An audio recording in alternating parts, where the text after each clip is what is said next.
नमस्कार ओडिशा जय जगन्नाथ। आज हूँ एप्रिल मास 18 तारिख शनिवार। आज दिन जाकर गुरुत्वपूर्ण खबर उपरे आसतु नजर पकाइबा। भिडियोटी को शेष पर्यंत देखंतु। मात्र किछि समय मध्य जानिपारिबे आज दिनर संपूर्ण खबर। ता पूर्व चैनल नुआ थिले चैनल को सब्सक्राइब करी पाखरे थिया बेल आइकन को ऑन करी रखंतु। परवर्ती खबर फेल मारिला महिला संरक्षण बिल मिली पारिला नाही बहुमत। सपक्ष रे 298 भोट थिबा बेले विपक्ष रे 230। संसद में वर्तमान एक स्वतंत्र अधिवेशन चली। आज अधिवेशन द्वितीय दिन गतकाली विलंबित राति केंद्र सरकार महिला संरक्षण बिल पर एक विज्ञप्ति जारी कर आपको जन देउछु जे 16-18 एप्रिल स्वतंत्र अधिवेशन में केंद्र सरकार महिला संरक्षण सहित जड़ित 3टी संशोधन बिल आगत कर जार उद्देश्य थिला 2029 लोकसभा निर्वाचन महिला 33% संरक्षण कार्यकारी करने।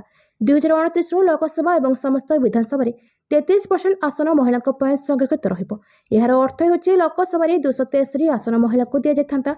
यह संरक्षण 15 वर्ष अर्थात 2029, 2034, 2039 निर्वाचन पर्यंत रही महिला एक कोटा रसन गुड़िक पर्यायक्रमे परिवर्तन होता। किंतु यह बिल फेल मारी। बिल विपक्ष में 230 भोट पड़ता आ बिल सपक्ष में 298 भोट। संविधान धारा 358 अनुଯାयी प्रस्तावटी मोट सदस्यों अति कम 2/3 संख्या गरिष्ठता द्वारा गृहीत होता। तेणु लोकसभा 131तम संशोधन बिल गृहीत होता। परवर्ती खबर 24 घंटे डराइब काल बैशाखी। बलांगीर, कलाहांडी, संबलपुर जिला को हिट वार्निंग। आसंता 24 घंटे वर्षा बिजुली घड़घड़ी सह वर्षा संभावना। घंटा प्रति पवनर बेग 40 ରୁ 50 किमी जाए रहिबो। एने येलो वार्निंग जारी कला पाणीपाग केन्द्र। येलो वार्निंग जारी होइतिबा जिलागुड़िक है मयूरभंज, केउझर, भद्रक, बालेश्वर। सेपरी जाजपुर, केन्द्रापड़ा, कटक, जगतसिंहपुर, पुरी, खर्दा, नयागढ़, गंजाम, गजपति, सुंदरगढ़, संबलपुर, बलांगीर, कलाहांडी, रायगड़ा और कोरापुट जिले में कालबैशाखी प्रभाव देखा दे पारे। असह्य हेलाणी गरम। बलांगीर में आज 21 छुट्टी घोषणा कले जिलापाल। यह बलांगीर, कलाहांडी और संबलपुर जिले में हिटवेव स्थिति सृष्टि हेब। सेपरी उष्म और आर्द्रता स्थिति बालेश्वर, भद्रक, जाजपुर, केन्द्रापड़ा, कटक, जगतसिंहपुर, पुरी, खर्दा, नयागढ़, गंजाम और गजपति जिला सतर्क सूचना जारी करछि पाणीपाग विज्ञान केन्द्र। सेपरी आसंता 24 तारिख जाए एहिभଳି पाग लागि रहइबो बोली पाणीपाग विभाग कहिछि। परवर्ती खबर सार कलाबजारी कले एतला मुख्यमंत्री श्री मोहन चरण मांझी काली लोकसेवा भवन में एक उच्चस्तरीय बैठक में खरीफ ऋतु पर सार उपलब्धता और सुषम बंटन उपर समीक्षा कर सारर लास्ट माइल डेलीवरी उपर गुरुत्वारोप कर प्रत्येक चाषी क्षुद्र हुंतु बा नाम मात्र समस्ते जेपरी आवश्यकता अनुसार सार पाइबे ताको सुनिश्चित करने मुख्यमंत्री विभागीय अधिकारी मानक निर्देश देते। सूचनायोग्य पश्चिम एशिया लगी रही युद्धजनित परिस्थिति जो सार प्रस्तुति बाधाप्राप्त होती। तेणु खरीफ ऋतु में जेपरी चाषी उचित मूल्य आवश्यकता अनुसार सार पाइबे से संपर्क में मुख्यमंत्री काली जिलापाल मानक सहित वीडियो कॉन्फ्रेंसिंग जरिए आलोचना कर निर्देश देते। यह अवसर में कृषि विभाग कमिशनर तथा शासन सचिव श्री सचिन रामचंद्र यादव राज्य विभिन्न जिले में सार उपलब्धता संपर्क में उपस्थापन रखी कहते चलित वर्ष केंद्र सरकार विभिन्न सार 11,42,950 मेट्रिक टन सार जगाई देवे। एप्रिल मास 79,630 मेट्रिक टन सार आवश्यक थिबा बेले एप्रिल 15 सुधा 3,61,490 मेट्रिक टन सार उपलब्ध अछि। राज्य में सार होलसेलर विक्रेता मानक संख्या 1029 थिबा बेले खुचरा विक्रेता संख्या 12,093 अछि। विभिन्न सार जगाण कंपनी पक्षर सार जगाण ठीक रही। परवर्ती खबर नवीन को विश्वासघातक टार्गेट। बीजेडी सभापति तथा पूर्वतन मुख्यमंत्री नवीन पट्टनायक मुहरे विश्वासघातक शब्द।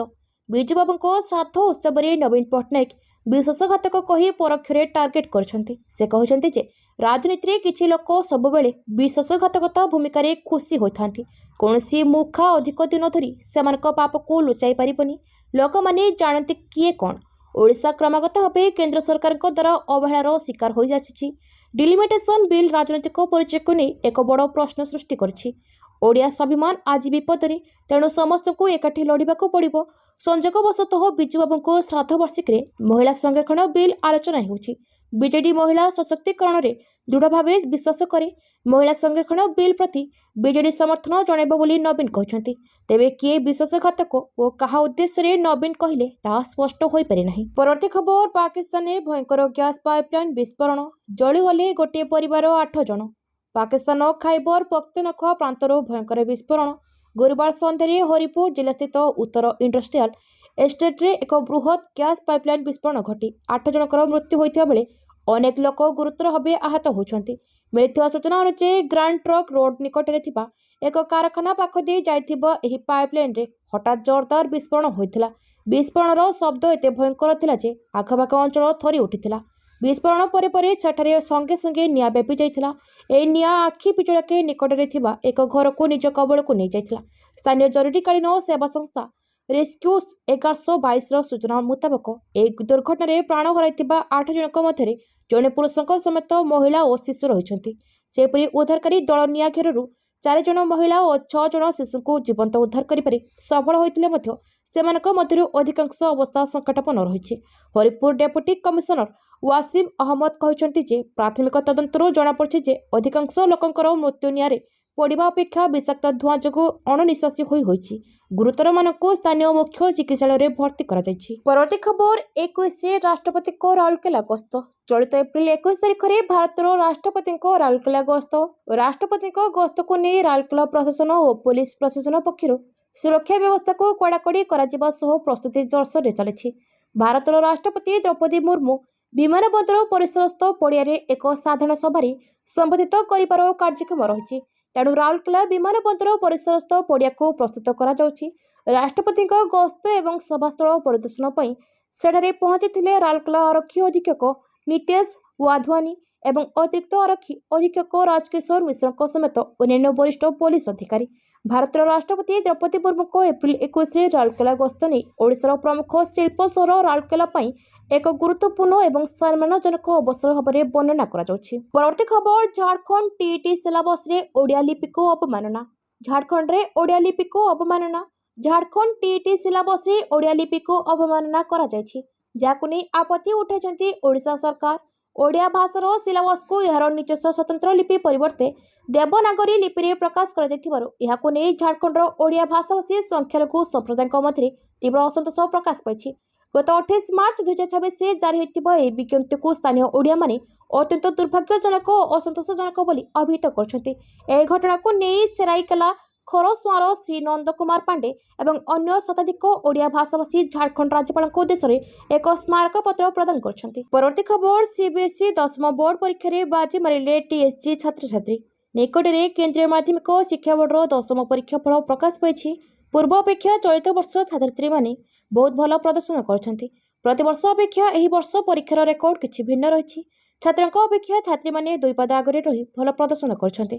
ଚଳିତ ବର୍ଷ ମଦର ପବ୍ଲିକ ସ୍କୁଲର ଟିନା ରଥ 500ରୁ 500 ମାର୍କ ରଖି ଟପର ହୋଇଛନ୍ତି, ଯାହା ଏକ ବିରଳ ରେକର୍ଡ। ସିବିଏସ୍ଇର 2 ଟପର ଛାତ୍ରୀ ଟିନା ଓ ଆଲିସାଙ୍କୁ ଭେଟି ସମ୍ବର୍ଦ୍ଧିତ କରିଛନ୍ତି ମୁଖ୍ୟମନ୍ତ୍ରୀ ମୋହନ ମାଝୀ। ସେପରି ଭୁବନେଶ୍ୱର ଶିକ୍ଷାନୁଷ୍ଠାନ ଟାଇମ୍ସ ଗୁରୁକୁଳର ଛାତ୍ରଛାତ୍ରୀମାନେ ମଧ୍ୟ ସିବିଏସ୍ଇର 10ମ ପରୀକ୍ଷାରେ ଭଲ ପ୍ରଦର୍ଶନ କରିଛନ୍ତି। ଏହା ଏକ ଅଗ୍ରଣୀ ଶିକ୍ଷାନୁଷ୍ଠାନ କହିଲେ କିଛି ଭୁଲ ହେବ ନାହିଁ। ପୂର୍ବବର୍ଷ ଭଳି ଏ ବର୍ଷ ମଧ୍ୟ ଅଭୂତପୂର୍ବ ସଫଳତା ହାସଲ କରିଛି ଟାଇମ୍ସ ଗୁରୁକୁଳ। ବିଦ୍ୟାଳୟର ପାସ୍ ହାର 100% ରହିଛି। ବିଦ୍ୟାଳୟର ଛାତ୍ର ଶ୍ରୀମାନ ଆୟୁଷ ଅର୍ପିତ ସାହୁ ସର୍ବାଧିକ 99% ମାର୍କ ରଖି ସ୍କୁଲ ଟପର ହୋଇଥିବା ସମୟରେ 60% ପିଲାମାନେ 90%ରୁ ଉର୍ଦ୍ଧ୍ୱ ନମ୍ବର ରଖି ଉତ୍ତୀର୍ଣ୍ଣ ହୋଇଛନ୍ତି। ପରବର୍ତ୍ତୀ ଖବର ସରକାରଙ୍କ ବଡ଼ ନିଷ୍ପତ୍ତି, ଡାକ୍ତରଙ୍କୁ ଜଗିବେ ସିକ୍ୟୁରିଟି ଅଫିସର। ଏଣିକି ଆଉ ରହିବନି ଡାକ୍ତରଙ୍କ ମୁଣ୍ଡରେ ନିଜ ସୁରକ୍ଷା ଟେନସନ୍। କାରଣ 24 ଘଣ୍ଟା ରୋଗୀ ସେବାରେ ନିୟୋଜିତ ରହୁଥିବା ଡାକ୍ତରଙ୍କୁ ସୁରକ୍ଷା ଯୋଗାଇବେ ରାଜ୍ୟ ସରକାର। ଏନେଇ ବଡ଼ ନିଷ୍ପତ୍ତି ନେଇଛନ୍ତି ରାଜ୍ୟ ସରକାର। ଡାକ୍ତରଙ୍କ ସୁରକ୍ଷା ପାଇଁ ରହିବେ ସିକ୍ୟୁରିଟି ଅଫିସର। ରାଜ୍ୟର 14ଟି ମେଡିକାଲ କଲେଜରେ ନିଯୁକ୍ତ ହେବେ ସିକ୍ୟୁରିଟି ଅଫିସର। ଅତିରିକ୍ତ ଜଜ୍ ଓ ଜଜ୍ କିମ୍ବା ଡେପୁଟି କମାଣ୍ଡାଣ୍ଟ ରାଙ୍କର ଅଫିସରକୁ ନିଯୁକ୍ତି ମିଳିବ। ଜିଲ୍ଲା ମୁଖ୍ୟ ଚିକିତ୍ସାଳୟଗୁଡ଼ିକରେ ଇନ୍ସପେକ୍ଟର ରାଙ୍କର ଅଫିସରଙ୍କୁ ଦାୟିତ୍ୱ ମିଳିବ। ସମସ୍ତ ମେଡିକାଲ କଲେଜରେ ରହିବ ସ୍ୱତନ୍ତ୍ର ପୋଲିସ ଫାଣ୍ଡି। ପ୍ରକାଶ ଯେ ଡାକ୍ତରୀ ହେଉଛନ୍ତି ଦ୍ୱିତୀୟ ଈଶ୍ୱର, କାରଣ ସେମାନେ ରୋଗୀଙ୍କୁ ନୂତନ ଜୀବନ ଦେଇଥାନ୍ତି ଏବଂ ମୃତ୍ୟୁ ମୁଖରୁ ରକ୍ଷା କରିଥାନ୍ତି। ସେମାନଙ୍କର ନିଃସ୍ୱାର୍ଥପର ସେବା ତଥା ରୋଗୀ ପ୍ରତି ସମର୍ପଣ ଭାବ ପାଇଁ ବହୁ ବ୍ୟକ୍ତି ମରଣ ମୁହଁରୁ ସୁସ୍ଥ ହୋଇ ଘର ବାହୁଡ଼ା କରିଥାନ୍ତି। ଏହାପରେ ବି ବେଳେବେଳେ ରୋଗୀ ମୃତ୍ୟୁ ତଥା ଚିକିତ୍ସାରେ ଅବହେଳା ଅଭିଯୋଗ ନେଇ ମୁହାଁମୁହିଁ ହୋଇଛନ୍ତି ରୋଗୀଙ୍କ ସମ୍ପର୍କୀୟ ଓ ଡାକ୍ତର। ସେମାନେ ସଂଘବଦ୍ଧ ଭାବେ ଆକ୍ରମଣ କରିବାକୁ ଲହୁଲୁହାଣ ହେଉଛନ୍ତି ଡାକ୍ତର। ତେଣୁ ନିଜ ସୁରକ୍ଷା ପ୍ରତି ସେମାନେ ବେଶ୍ ଚିନ୍ତିତ ରହୁଛନ୍ତି। ପରବର୍ତ୍ତୀ ଖବର, ତୃତୀୟ ଥର ରାଜ୍ୟସଭା ଉପାଧ୍ୟକ୍ଷ ହେଲେ ହରିବଂଶ ନାରାୟଣ ସିଂ। କ୍ରମାଗତ ତୃତୀୟ ଥର ପାଇଁ ରାଜ୍ୟସଭାର ଉପାଧ୍ୟକ୍ଷ ପଦବୀ ସମ୍ଭାଳିବେ ହରିବଂଶ ନାରାୟଣ ସିଂ। ପ୍ରଧାନମନ୍ତ୍ରୀ ନରେନ୍ଦ୍ର ମୋଦି ହରିବଂଶଙ୍କୁ ଶୁଭେଚ୍ଛା ଜଣାଇ ଏହାକୁ ତାଙ୍କ ନେତୃତ୍ୱ ଏବଂ କାର୍ଯ୍ୟଶୈଳୀ ଉପରେ ଗୃହର ଗଭୀର ବିଶ୍ୱାସର ପ୍ରତିଫଳନ ବୋଲି କହିଛନ୍ତି। ହରିବଂଶଙ୍କ କାର୍ଯ୍ୟକାଳ ଏପ୍ରିଲ 9 ତାରିଖରେ ଶେଷ ହେବା ପରେ ଉପାଧ୍ୟକ୍ଷ ପଦବୀ ଖାଲି ପଡ଼ିଥିଲା। अध्यक्ष सीपी राधाकृष्णन राज्य परिषदर कार्यप्रणाली एवं कार्य आचरण नियम 7 अनुसार निर्वाचन पर शुक्रवार को तारीख स्थिर करथिले। प्रस्ताव नोटिस ग्रहण करिबार शेष तारीख एवं समय गुरुवार दिन मध्याह्न 12टा थिला। हरिवंश तांको सपक्षरे 5टी नोटिस पाइथिले, किंतु विरोधी दल पक्षरु कौनसी प्रार्थी प्रस्ताव दाखल करा जाय नथिला। परवर्ती खबर, महिला संरक्षण बिल को कार्यकारी करिबारे विरोधी दल सहयोग करंतु। अपेक्षा बहुत लंबा हेलानी। देशर महिला माने निज अधिकार पाई वर्ष वर्ष धरी अपेक्षा करि रहचंती। यह हेउछि ठीक समय। आमे आज एक नुआ भारत रे प्रवेश करिछु। विरोधी दल बाधा नदी महिला संरक्षण बिल को कार्यकारी करिबारे सहयोग करंतु। भुवनेश्वर सांसद अपराजिता षडंगी लोकसभा नारी शक्ति बंधन अधिनियम को नहीं एभली आह्वान देछंती। अपराजिता कहते संसद में महिला प्रतिनिधित्व क्षेत्र में भारत बहुत पछरे। वर्तमान लोकसभा मात्र 13.6% महिला प्रतिनिधित्व रही। विधानसभा गुड़िकर यह हार प्राय 10%। विश्व में विभिन्न देश में महिला प्रतिनिधित्व हार भारत ठारू ढेर अधिक। आमे कहीं पछरे रहिबा। महिला संरक्षण बिल कार्यकारी 27 वर्ष धरी महिला माने अपेक्षा अछंती। अतीतर सरकार यहाकू कार्यकारी करिपारि नथिले। मात्र नरेंद्र मोदी को सरकार आसिबा परे महिला सशक्तिकरण पई अनेक लोकाभिमुखी कार्यक्रम हाथ को नै जाछि। महिला को तांको अधिकार देबा पई प्रधानमंत्री सर्वदा तत्परता। तांको नेतृत्व में देश में एक नारी अनुकूल वातावरण सृष्टि करा जाउछि। 27 वर्षर प्रतीक्षा आज फलप्रद हेबाकू जाउछि। यह एक ऐतिहासिक अधिवेशन। देशर अधा जनसंख्या को सम्मान, मर्यादा और उज्जवल भविष्य नहीं 3टी बिल आसी। परवर्ती खबर, लोकसेवा भवन एसी यंत्रांश चोरी, 2 गिरफ, चोरी सामग्री जबत। लोकसेवा भवन अर्थ विभाग यंत्रांश चोरी करने अभियोग 2 जन को कैपिटल थाना पुलिस गिरफ करछि। सेमाने हेले तमांडो सीजीपोर्टे रोहतिबा कटक निश्चिंत कोइलीर मनोज कुमार दास एवं सालियासाही मैला टांकी बस्ती रोहतिबा जाजपुर बिंचारपुर चंदन पलाई। सेमानकठारु एसी कंप्रेसर विभिन्न सामग्री जबत होछि। लोकसेवा भवन अर्थ विभाग उपसचिव चक्रधर विछळଙ୍କ एतला आधार में कैपिटल थाना रे एक मामला रुजु होइथिला। अर्थ विभाग छात तल महला उपसचिव चांबर और लैबोरेटरी लगा जाइथिबा 7टी एसी कंप्रेसर एवं तंब पाइप चोरी होइथिला। रक्षणाबेक्षण और मरामती कार्य समय नवेम्बर 2025 रु मार्च 2026 मध्य पर्यायक्रमे यह चोरी होइथिबा जଣା पड़थिला। सचिवालयर सुरक्षाकर्मी यह 2 अभियुक्त को अटक रखिथिले।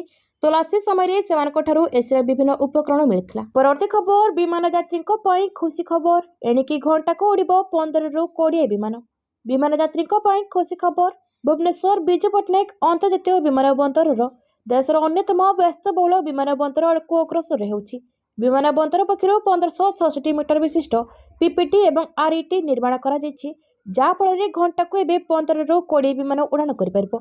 रनवे एक न्यून कोण सह जड़ित होई रही थाए टैक्सीवे।